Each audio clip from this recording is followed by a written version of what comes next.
เรามีเอางบมาอยู่ที่100 เหรียญเนาะเดี๋ยวเราจะมาเทรดเก็บกำไรในกระดานเทรดของ XRP เนาะ XRP มาเราสิออกจาก3ออเดอร์เนาะมาเบิ่งมาโดนแล้วเนาะออเดอร์แรกจัดขายลงมาเลยสาเหตุที่ขายก็เห็นบ่เทคนิคมันซี่ขึ้นไปเนาะซี่ขึ้นไปจัดขายลงมาเนาะอาจจะเทรดเพียงแต่3ออเดอร์เท่านั้นเนาะถ้าว่าวิน3ออเดอร์นี่ก็งามๆเลยนะถ้าว่าพลาด3ออเดอร์ก็หยุดถ้าว่าสลับงามๆแบบโซนนี้เนาะก็ถือว่าเทคนิคเขาได้เลยเนาะ Balance of Power เนาะนี่งาม2 1โอเควินงามๆเนาะออเดอร์แรกจัดไปเราสิเอากำไรไปเลยเนาะ14.25 3ออเดอร์เนาะมาลุ้นไปด้วยกันจะวิน3ออเดอร์เลยบ่ว่าเทคนิคเขาเห็นบ่ซี่ขึ้นซี่ลงอยู่เพราะว่าซี่ขึ้นนี่จะตามขายลงมาเนาะว่าซี่ลงมานี่จะตามซื้อขึ้นไปมาเบิ่งกันว่าสิเป็นจังไดตอนนี้ซี่ขึ้นเนาะซี่ขึ้นขายเลยโอ้ขายแต่ว่าบ่สลับเนาะแท่งเทียนตัวนี้เนาะจังใดก็มาลุ้นไปด้วยกันโอกาสเป็น3แดงก็มีเนาะหรือว่าจะสลับเขียวขึ้นไปบ่แน่นอนเนาะการเทรดมีได้มีเสียเนาะนี่ลงมาแล้วแต่ว่าเวลามันยังหลายเนาะไทม์เฟรม30วิเนาะต้องเบิด30วิจึงฮู้ผลเนาะ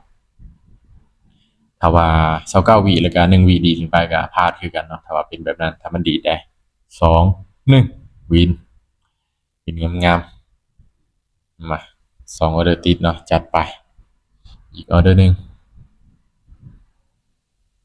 เอาไปเลยเนาะ17.78เนาะแบ่งกำไรไปเนาะบ่เสียหายเทคนิคเฮาซี่ขึ้นไปอีกแล้วเนาะซี่ขึ้นไปแต่ว่าซี่ขึ้นไปขายเลยขาย3ออเดอร์เลยเนาะมาลุ้นไปด้วยกัน Balance of Power เทคนิค800,000 ล้านเนาะนี่ชื่อเทคนิคตึงเกินโอ้ลงมางามๆแบบนี้น่าจะบ่มีปัญหาโอ้ดีขึ้นไปซ้ำกำลังสิว่าบ่มีปัญหาเนาะนี่เนาะกราฟสวิงเนาะพอมันนิ่งงามนี่ก็น่าสิงามๆเนาะดีดลงมาได้บ่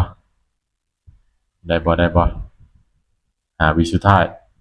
3 2ปั๊บบ่ดีดโอ้แสดงว่าเราต้องได้ออกอีกออเดอร์นึงเนาะกำไรเหลือ10เนาะทีนี้เราออกไป17เนาะไป35ออเดอร์นี้ขาดคุณเงินเนาะมาเทคนิคเฮาซี่ลงมาเนาะ Balance of Power เนาะซี่ลงมาแบบนี้โอ้แฮงซื้อมาซื้อเลยดันขึ้นไปอยู่เนาะมาเบิ่งกันว่าสิสลับให้เฮาได้บ่ออเดอร์นี้ถ้าว่าออกตามซีนี่ก็โอกาสแจ็บสูงเนาะวินแต่2ออเดอร์แรกบ่ขึ้นไปอีหยะงามถ้าว่าลงมาแล้วขึ้นไปนี่โอกาสวินนี่สูงเลยถ้าว่าขึ้นไปในลงมานี่โอกาสแจ็บสูงเนาะแน่นอนเนาะทุกการลงทุนมีความเสี่ยงมีได้มีเสียเป็นธรรมดา3 2 1นี่งามกำไร43.25เนาะในรอบนี้งบ100เนาะออกไปเพียงการซื้อขายเนาะออกไป1 2 3 4ออเดอร์เนาะ4ออเดอร์นี่วินมางามเลยเนาะวินมา3พลาดแต่1เนาะพลาด1นี่กำไรก็43.25เนาะงามสำหรับใครที่อยากลงทุนทางการเทรดเนาะขอยินดีให้คำปรึกษาและพร้อมแบ่งปันความรู้เล็กๆน้อยๆให้เนาะใครที่สนใจยินดีเนาะใครที่บ่สนใจบ่เป็นหยังเลื่อนผ่านไปเนาะสำหรับคลิปนี้ก็บ่ได้มาชักชวนผู้ใดให้มาเทรดนำเนาะเพียงแต่ว่าคนที่สนใจยินดีเนาะใครที่บ่สนใจเลื่อนผ่านไปสำหรับคลิปนี้ขอขอบใจ